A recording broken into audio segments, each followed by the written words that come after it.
The billionaire CEO pulled his baseball cap low and stepped into the grand ballroom of Pemberton Academy. Nobody recognized Damon Wells.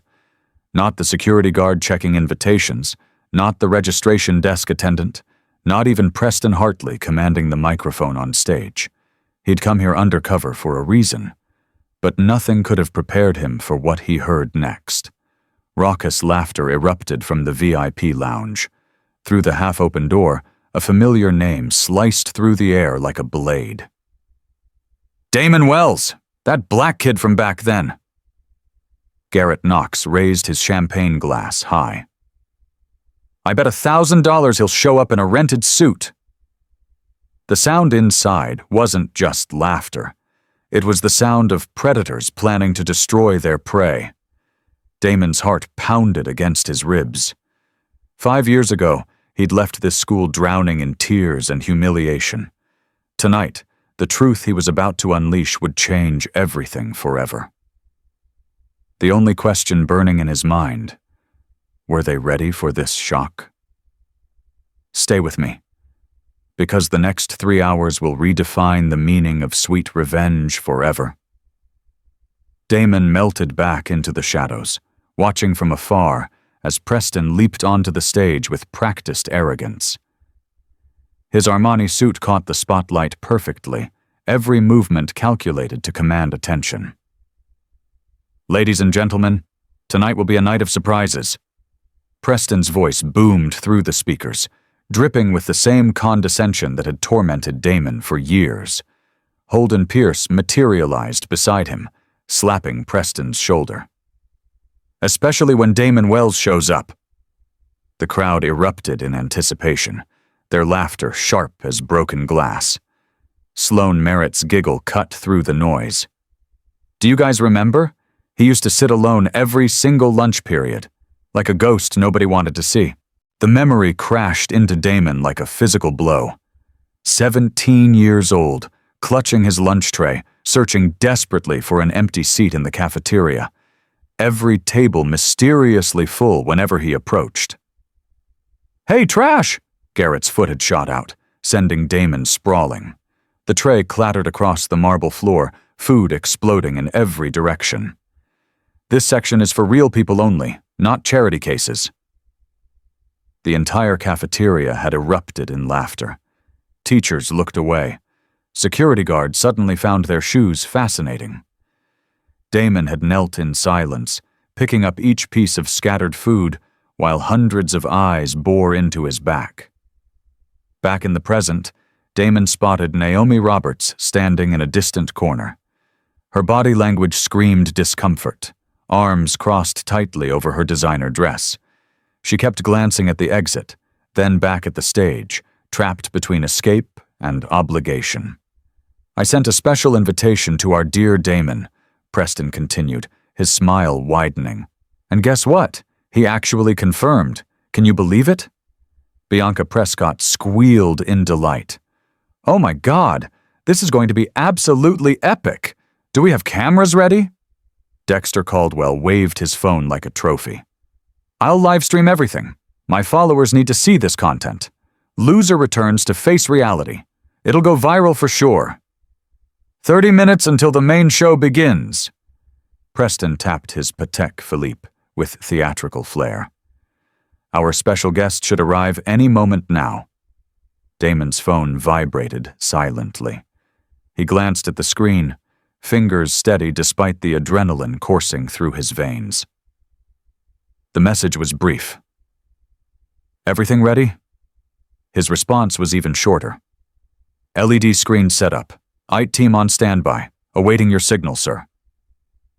He drew in a deep breath that seemed to pull courage from the very air. The baseball cap came off, revealing his face to the harsh ballroom lights. No more hiding. No more shadows.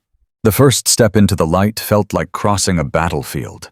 Each footfall echoed with purpose, drawing curious glances from the crowd. Whispers began rippling through the room like dominoes falling in slow motion. Is that? No way. It can't be.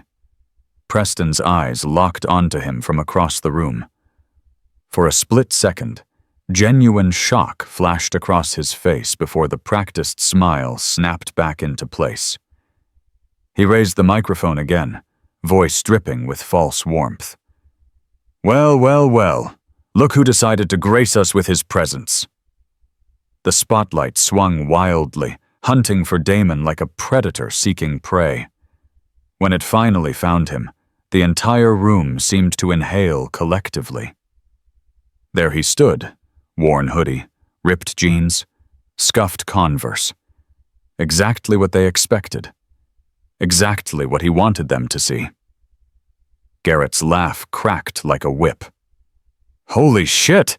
He looks even worse than in school." But Damon kept walking, each step measured and deliberate. His phone buzzed again, another 8-figure deal closing in Tokyo. He ignored it. That revelation would come later. Preston's grin stretched wider, sensing blood in the water. "Everyone, please welcome back our very own Damon Wells, the man, the myth, the legend." The way he said legend made it sound like a disease. Sloane stage whispered to Bianca, loud enough for everyone to hear. "Look at those clothes. Do you think he's homeless?" "Maybe we should take up a collection," Bianca replied, fake sympathy dripping from every word. Damon reached the center of the room, surrounded by his former classmates like a gladiator in an arena. He stood perfectly still, letting their mockery wash over him like rain over stone. Preston descended from the stage, arms spread wide in mock welcome. "Damon, my man, ready to share your incredible success story with everyone?" The trap was set. The show was about to begin. And none of them suspected that the prey had become the predator. "Holy shit! Damon?" Garrett was the first to break the spell, his champagne glass frozen halfway to his lips.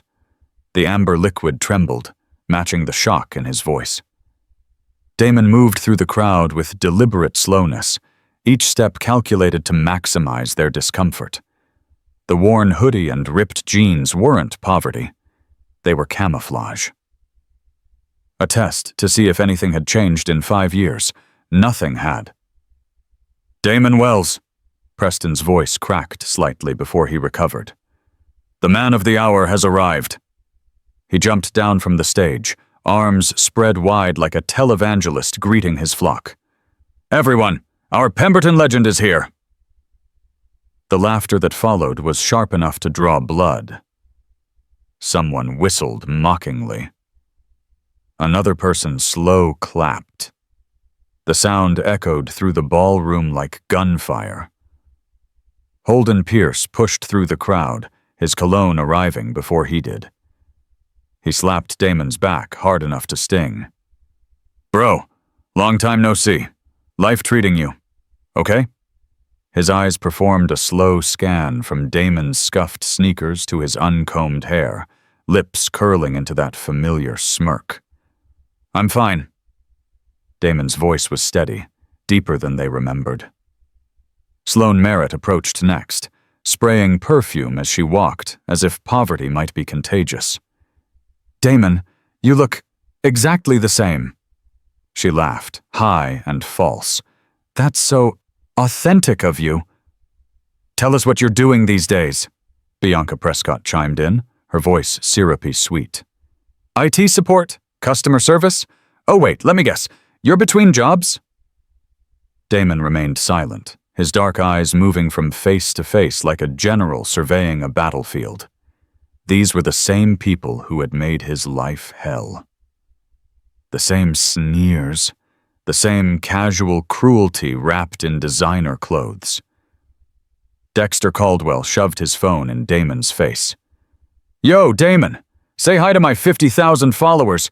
They're dying to see our reunion with all the successful graduates." He emphasized successful like a knife thrust. The memories crashed over Damon in waves, 18 years old, standing before the entire business class, presenting his startup idea with shaking hands. "A platform connecting minority entrepreneurs with investors," he'd said, voice cracking with nervous passion. Breaking down the barriers that keep talent from funding. Preston had interrupted from the back row. Who's going to invest in a bunch of broke black kids? That's not a business. That's charity. The laughter had been deafening.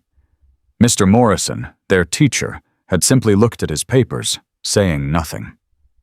Only Naomi had turned around, her eyes apologizing for her silence. "Damon!" Preston's voice snapped him back to the present. He found himself being dragged into the center of a rapidly forming circle. "You have to tell everyone about your life. Don't be shy." The circle tightened like a noose. Phones appeared in every hand, cameras pointed like weapons. They wanted content. They wanted to document his failure. But Damon smiled. It was a smile none of them had seen before. Quiet, confident, dangerous. "I appreciate the welcome," he said, his voice carrying despite its softness. "But first, I should thank tonight's mysterious sponsor." "Whatever," Garrett waved dismissively. "Nobody cares about that. Tell us about you. Still living with Mommy? Food stamps keeping you fed?" Damon's phone vibrated. He glanced down at the screen, letting them see him check it. The message was brief, but powerful. "Tokyo deal closed. 75 million transferred. Awaiting your next instructions." He locked the screen and looked directly at Preston. "Perhaps we should start the main program. I believe you had something special planned?" Preston's eyes gleamed with malicious delight. "Oh, we definitely do. But first, let's catch up properly."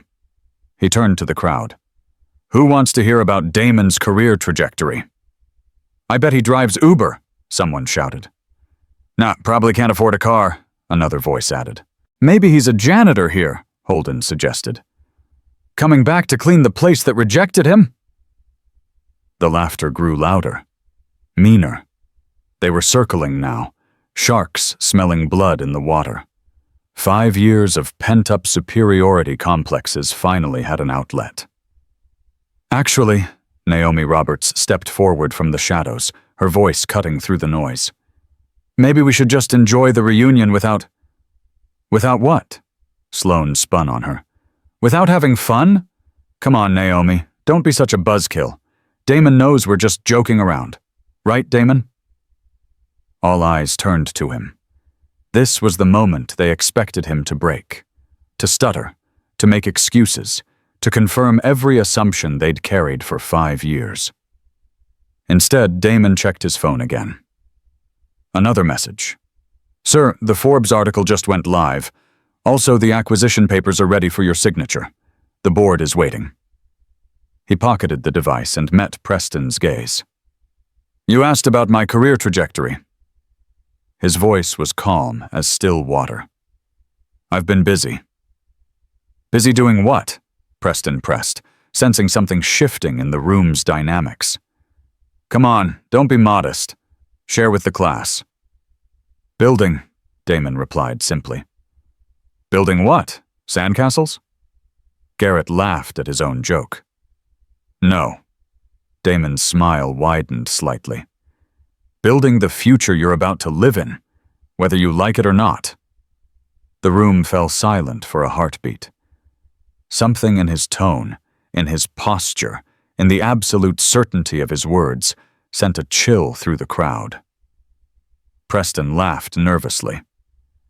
"Okay, enough mysterious bullshit. Time for the real show." He grabbed Damon's arm. "Everyone, to the main stage. Our guest of honor has a speech to give."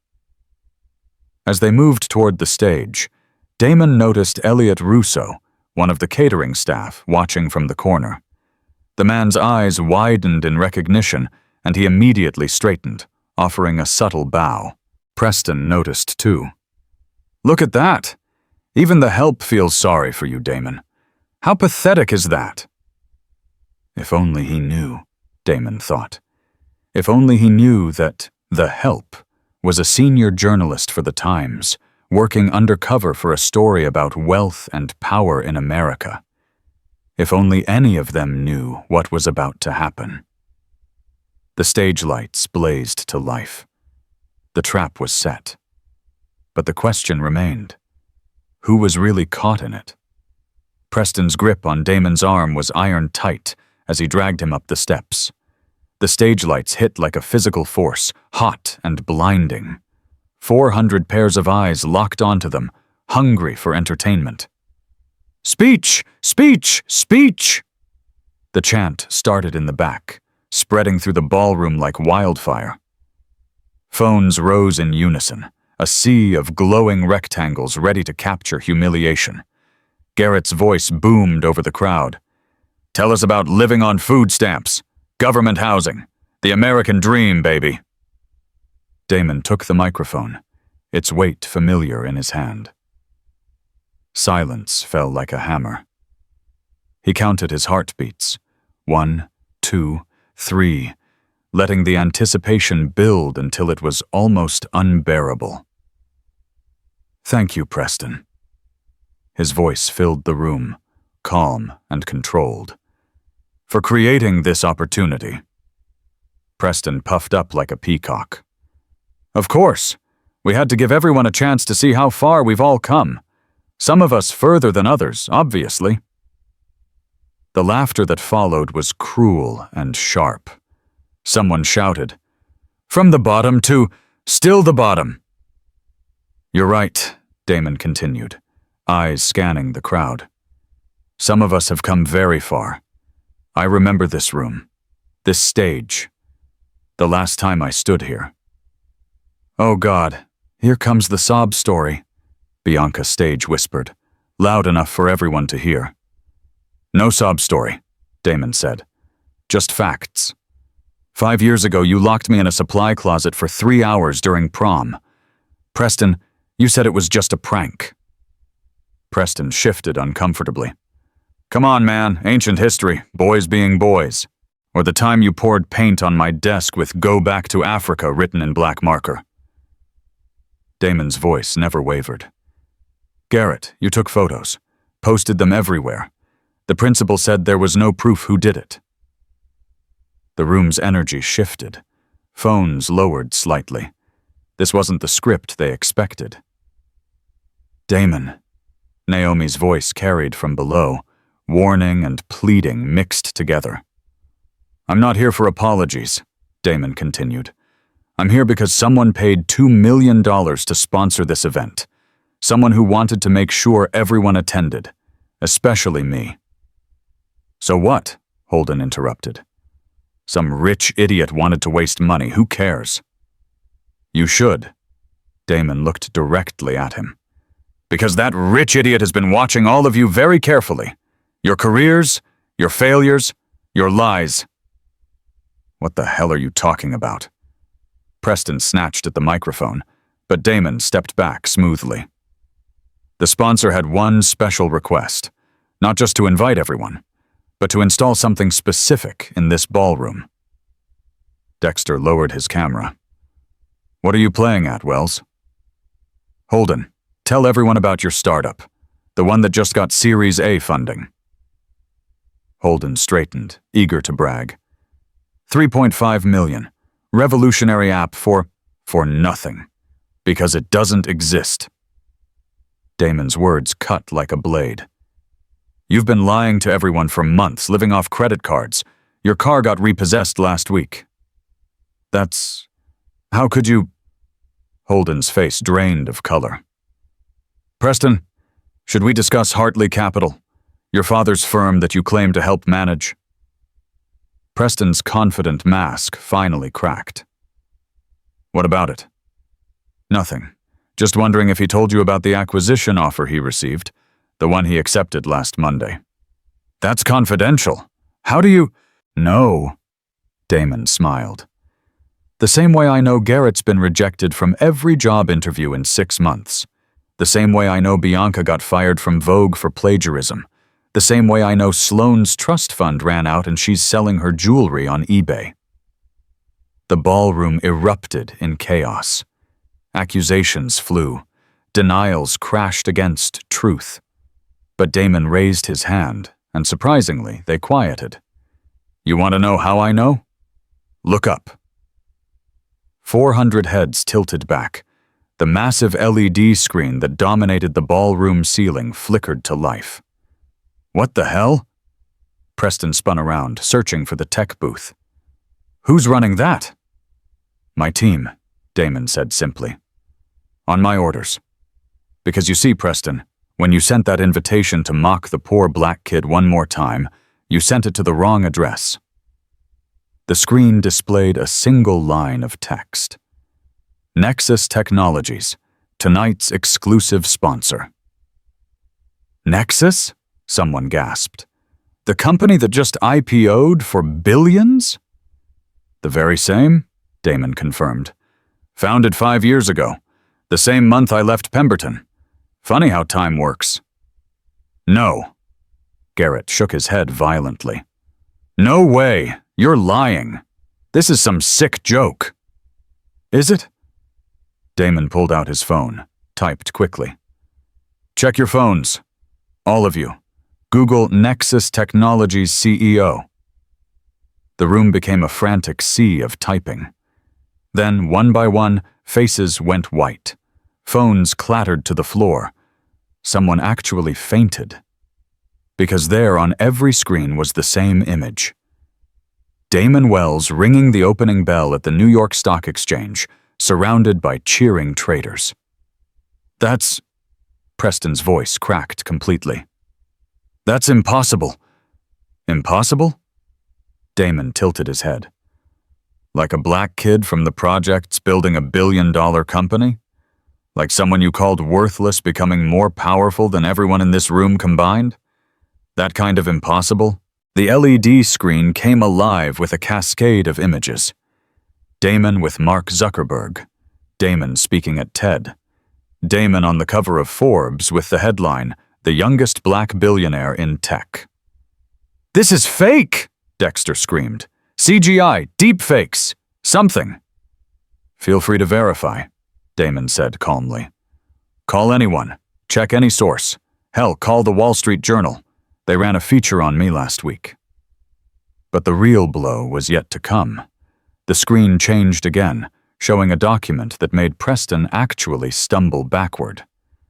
Hartley Capital Acquisition Agreement, Damon read aloud. Purchased by Nexus Ventures for $500 million. Completion date, last Monday. New ownership takes effect, Monday morning. Dad never said. Preston's legs gave out. He collapsed into a chair. Who bought? I did. Damon's voice was soft now, almost gentle. Through shell companies, of course. Your father has no idea who the new owner is. But you'll find out Monday morning when you get an email from HR, something about restructuring. The ballroom erupted. Shouts, accusations, pleas for mercy all blended into a cacophony of desperation. But Damon wasn't finished. Holden, remember that startup pitch you submitted to Nexus Ventures? The one you bragged about all night? Holden nodded mutely, beyond words. I reviewed it personally, rejected it in 30 seconds. Want to know why? The screen displayed the rejection email, Damon's signature bold at the bottom. Because your idea was bad, your execution was worse, and your attitude was toxic, just like it was 5 years ago when you said people like me didn't belong in business. The crowd stood frozen, watching their worlds crumble in real time. The hunter had become the hunted. The joke had become the punchline. And Damon Wells, the kid they'd tried to break, stood at the center of it all, unbroken and unbowed. Garrett's hands shook violently as he typed Damon Wells CEO Nexus into his phone. The search results loaded instantly, each link another nail in the coffin of their arrogance. Net worth, $1.2 billion. His voice strangled on the numbers. This can't be real. This can't be fucking real. The LED screen exploded with new images. Damon shaking hands with President Biden. Damon keynoting at Davos. Damon's TED Talk with 40 million views. From food stamps to Fortune 500. "You're lying," Bianca shrieked, mascara running down her cheeks. "You wore that hoodie. You looked homeless. You tricked us."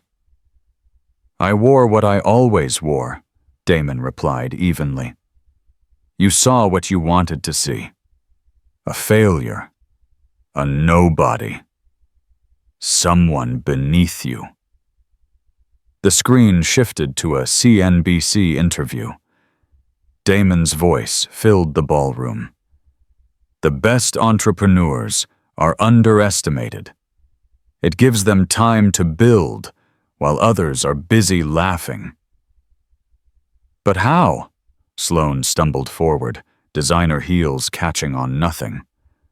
"We would have heard. Someone would have told us." "Who would tell you?" Damon asked. "You live in an echo chamber, surrounding yourselves with mirrors that only reflect what you want to see. You never looked beyond your small, petty world." Preston struggled to his feet, face cycling through emotions like a broken slot machine. The sponsor. The mysterious sponsor who demanded the LED screen. That was me. $2 million to gather everyone here. Pocket change, honestly. My assistant handles larger transactions during her coffee break. "Why?" Preston's voice broke completely. "Why all this? Just to humiliate us?" "Humiliate?" Damon laughed, a sound none of them had ever heard from him. "Preston, you humiliate yourselves every day, living off Daddy's money, faking success, stepping on others to feel tall. I didn't need to humiliate you. I just needed to show you who you really are." The screen changed again. Financial records, company valuations, acquisition strategies. The complete corporate autopsy of their lives laid bare. Garrett Knox, 6 failed job interviews because you can't code, can't sell, can't create. You can only destroy. Every company researched your social media, saw the bullying, the racism, the cruel jokes. You're unemployable. Garrett sank to his knees. "Bianca Prescott, fired from Vogue for stealing another writer's work, just like you stole my essay senior year and submitted it as yours. Patterns, Bianca. They follow us." Bianca covered her face, sobbing. "Holden Pierce, 3 startups, 3 failures. Not because the market was bad. Because you are. You treat employees like servants, partners like stepping stones. Your reputation precedes you now." "Stop," Holden begged. "Please, just stop." But Damon continued, methodical as a surgeon. "Sloan Merritt. Trust fund empty. Selling grandmother's jewelry to pay rent. Still posting Instagram photos from hotels you can't afford. Restaurants where you dine and dash. The lifestyle you mocked me for not having is the one you're desperately faking." "And Preston?" Damon turned to face him directly. "Preston Hartley, VP at Daddy's firm. Except there is no VP position. You're an intern with a fancy title. Your father told investors you're learning the business. Translation, he doesn't trust you with real responsibility." "How do you know all this?" Preston whispered. "Because information is power. And power..." Damon gestured to the screen showing Nexus Technologies' vast corporate structure, "is what I've been building while you were planning this pathetic reunion." Dr. Morrison suddenly emerged from the crowd, his aged face heavy with disappointment. "Enough, Damon. This isn't justice. This is revenge." For the first time all night, Damon paused. His former teacher, one of the few who'd shown him kindness, stood before him like a ghost from conscience past. "Dr. Morrison." Damon's voice softened. "You told me success was the best revenge. Remember?" "I told you success would speak for itself. Not that you should use it as a weapon." "They made me a weapon," Damon replied. "Every insult, every attack, every day they told me I was nothing. They forged me in their cruelty." Now they face what they created. "You're better than this," Morrison insisted. "The boy I taught had compassion. The boy you taught is dead." Damon's words fell like stones. "They killed him the day they wrote nigger on his locker and you did nothing. The day they jumped him after school and you looked away. The day they destroyed his scholarship applications and you said you couldn't prove anything." Morrison's face crumbled. I was afraid. The parents, the board, they had power, and now I have more." Damon turned back to the crowd. "But Dr. Morrison is right about one thing. I am better than this. Better than you." The screen went dark. For a moment, hope flickered in Preston's eyes. Then it blazed back to life with two words that changed everything. Wells Foundation. "What you're seeing," Damon announced, "is tomorrow's press release. The Wells Foundation for Minority Excellence, funded with $1 billion of my personal wealth, full scholarships for students like I was, mentorship programs, startup incubators, everything I didn't have. They will." The twist wasn't just his success. It was what he planned to do with it. "And you," he looked at each of them in turn, "you're going to help me build it, whether you want to or not." "What do you mean, help you?" Preston's voice barely qualified as a whisper, his Armani suit now disheveled from collapse and despair. Damon stepped down from the stage, each footfall echoing in the stunned silence. "Simple. You all have a choice. Work for the foundation, genuinely help the kids you once tormented, or watch your careers end before they begin." "That's blackmail," Holden snarled, finding his voice again. "No," Damon corrected. "Blackmail implies I'm hiding something shameful about you. Everything I've shared is public record. Your failures, your lies, your cruelties, they're all documented. I'm offering redemption." The screen illuminated with program details, teaching positions, mentorship roles, administrative support, real jobs with real responsibilities and real consequences. 2 years, Damon continued. Minimum commitment, full salary, but here's the catch. You'll report to the very people you once looked down on. Garrett, your supervisor will be Jamal Williams, a black coder from Compton. Preston, you'll answer to Maria Santos, a Latina CEO who built her company from nothing. "I won't do it," Garrett spat. "You can't force us." "Force?"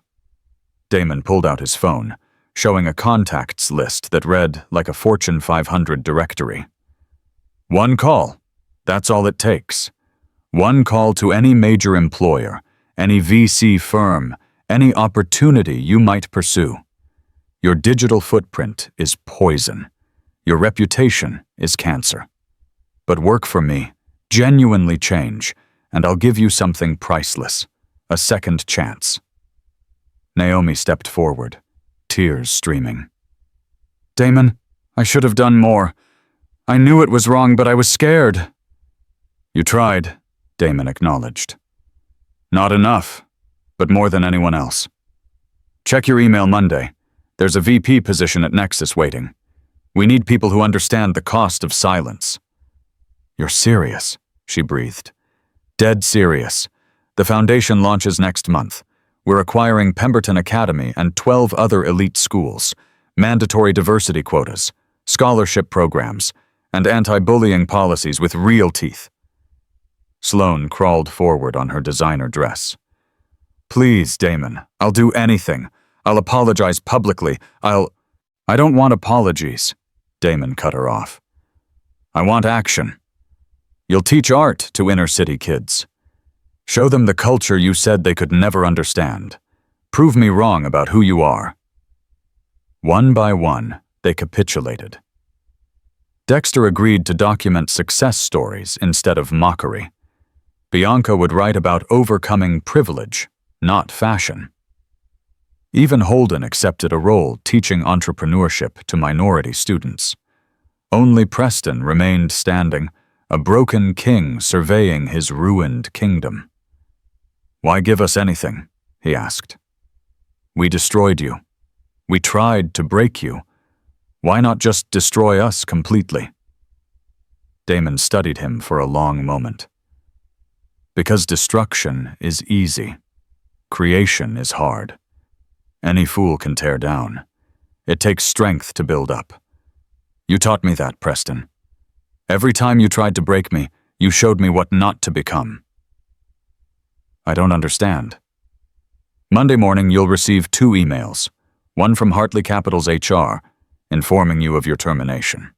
The other from Wells Foundation, offering you a position as program director for reformed leadership." "Reformed what?" "You'll help other bullies understand the cost of their actions. Use your experience, your fall from grace, to teach empathy. Turn your greatest shame into someone else's salvation." Preston's legs finally gave out completely. He sat on the floor, Armani suit against polished marble, and began to cry. Not the pretty tears of manipulation, but the ugly sobs of genuine realization. "I'm sorry," he choked out. "God, Damon, I'm so fucking sorry." "I know," Damon said quietly. "That's why you get a choice. That's why you all do." The ballroom doors burst open. Security rushed in, not Pemberton's, but Nexus personnel. Behind them, journalists flooded the space, including Elliot Russo with his camera ready. "One more thing," Damon announced as cameras started rolling. "This entire evening has been documented. Every word, every reaction, every moment of truth. It'll air as a documentary next month. The Price of Prejudice, An American Reckoning." "You filmed us?" Bianca gasped. "You filmed yourselves," Damon gestured to their phones. "I just made sure the whole story was told. The bullying, the pain, the consequences, and hopefully, the redemption." He turned to address the cameras directly. "To every kid who's been told they don't belong, who's been mocked for their skin color, their accent, their poverty, this is for you. They'll try to break you. Don't let them. Build instead. Build so high they have to look up to see you." The screen displayed one final image. Young Damon, bruised and crying after being attacked, next to current Damon signing billion-dollar deals. From victim to victor, from food stamps to Fortune 500. Not despite them, but because of them. They made me hungry. Now I feast on their humility. He walked toward the exit, pausing at the door. "Monday morning. Wells Foundation. Don't be late. We have a generation to save."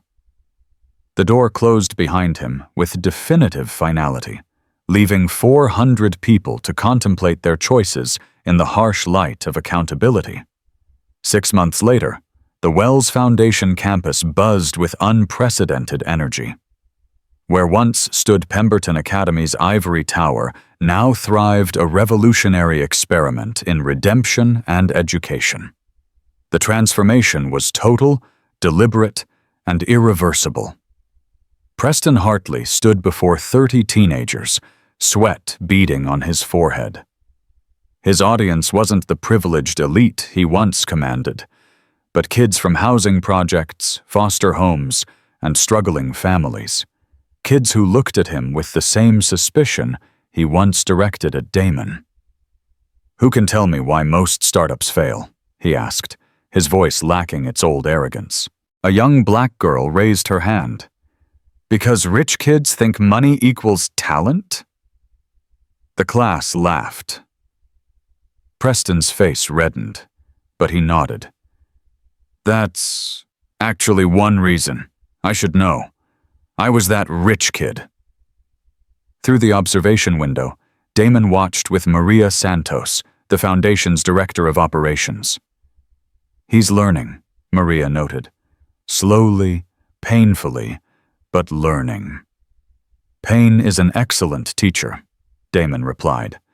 He discovers that every day when his students challenge him, question him, force him to earn their respect instead of demanding it. Across campus, Garrett Knox debugged code alongside Jamal Williams, his 22-year-old supervisor. The reversal of power was deliberate. Garrett, who once mocked charity cases, now depended on one for his performance reviews. "Your algorithm is inefficient," Jamal pointed out. "Like your old worldview. Too many assumptions, not enough data." Garrett bit back his instinctive retort.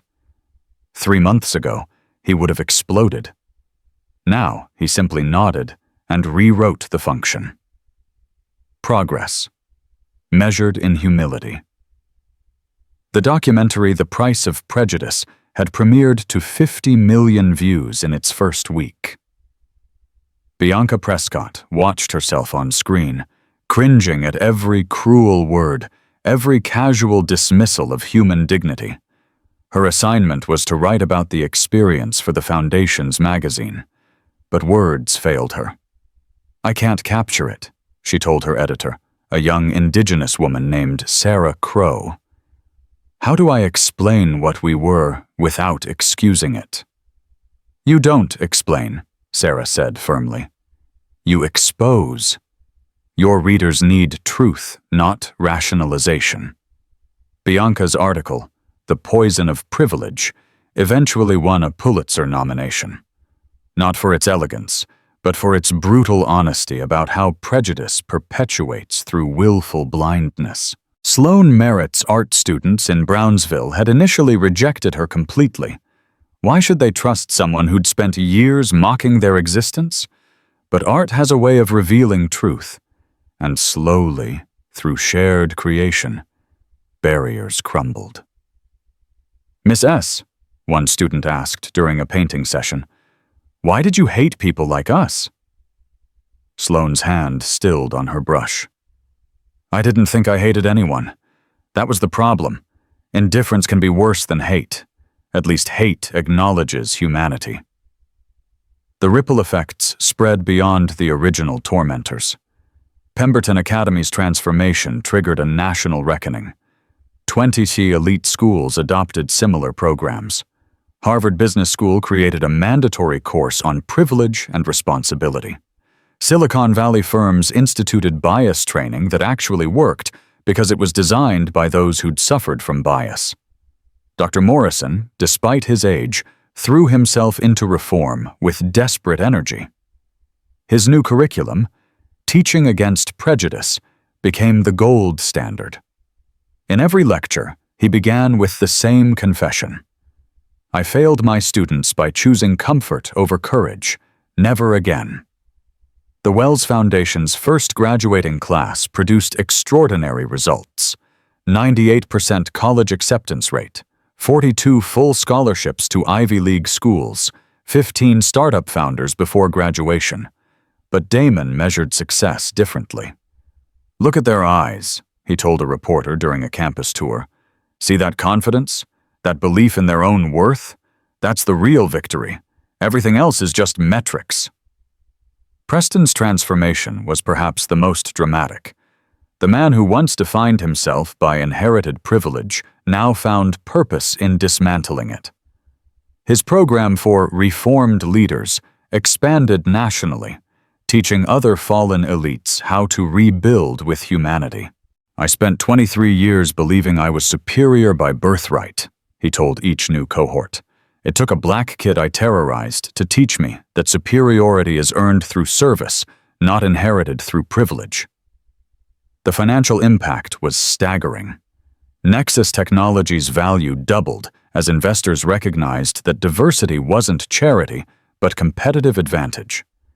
The students Damon lifted up became innovators, leaders, changemakers. They built companies, shaped policies, redefined possible. But the personal transformations mattered more than any dollar figure. Garrett, who once used racial slurs as casual conversation, now mentored black coders with genuine respect. Holden, who'd failed through arrogance, succeeded through humility. Sloane discovered artistic purpose beyond social media facades. Even Bianca, fired for plagiarism, found redemption in radical honesty. Her writing, stripped of pretense, resonated with millions grappling with their own prejudices. The foundation's influence spread like wildfire. Other billionaires followed Damon's model, creating similar programs. The phrase Wells effect entered business vocabulary, describing how diversity drives innovation. Yet Damon remained focused on individual lives. Every scholarship awarded, every barrier broken, every prejudice overcome. These were his true profits. The boy they tried to break had built something unbreakable. A future where potential wasn't limited by pigment. Fan 8, Ket Thuk Va Tung Deep, 487. 2 years after the reunion that changed everything, Damon Wells stood before the United Nations General Assembly. 3,000 delegates from 190 countries listened in absolute silence as his voice carried across the historic hall. "Revenge is easy," he began, the words echoing his journey. "Forgiveness is profitable, but transformation is priceless." The cameras captured Preston Hartley in the audience, no longer the arrogant heir, but a humbled educator. His eyes glistened with tears he no longer tried to hide. Beside him sat Garrett, Sloane, Bianca, and Holden, not as victims of vindication, but as witnesses to redemption. 2 years ago, I bought my bullies' futures, not to destroy them, but to rebuild them. They taught me cruelty. I taught them consequence. Together, we're teaching the world that change is possible. Standing ovation erupted, lasting 12 minutes. But Damon raised his hand for silence. The Wells Foundation has reached 1 million students across 50 states and 30 countries. But numbers don't tell the story. Jamal Williams, who Garrett Knox now proudly calls his mentor, just secured $20 million in funding for his AI startup. Maria Santos, who Preston once wouldn't have acknowledged, is revolutionizing education technology. These are the profits of prejudice transformed into purpose. His phone buzzed. A message from his mother. "Your father would be so proud. You kept both promises, success and goodness." After the speech, Damon found Preston waiting by his car, no longer the desperate figure from 2 years ago, but a man transformed by purpose. "Coffee?" Preston asked. "I want to tell you about Keisha, 15 years old, from the Bronx. Reminds me of someone I used to torment. She just got into MIT. "Full scholarship?" Damon asked.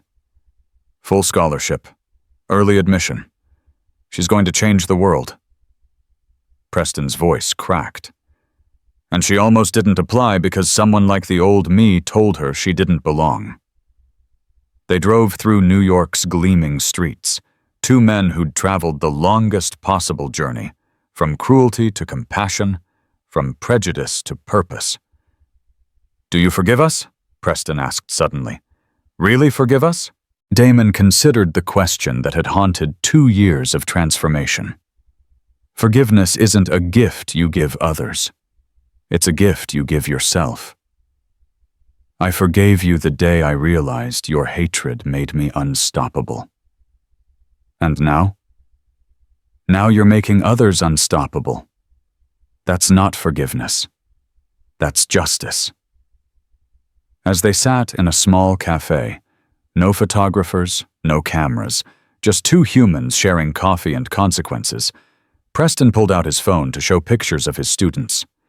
Each face represented a future the old Preston would have dismissed or destroyed. "They're brilliant," he said simply. "Every single one. How did I miss that for so long?" "You saw what you were taught to see," Damon replied. "Now you're teaching others to see differently. That's evolution. The screen in Times Square lit up with Wells Foundation statistics. 2 million students served. 5,000 companies started.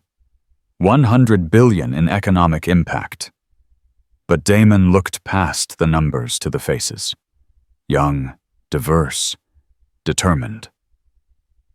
"Sometimes," he said quietly, "the best revenge really is massive success.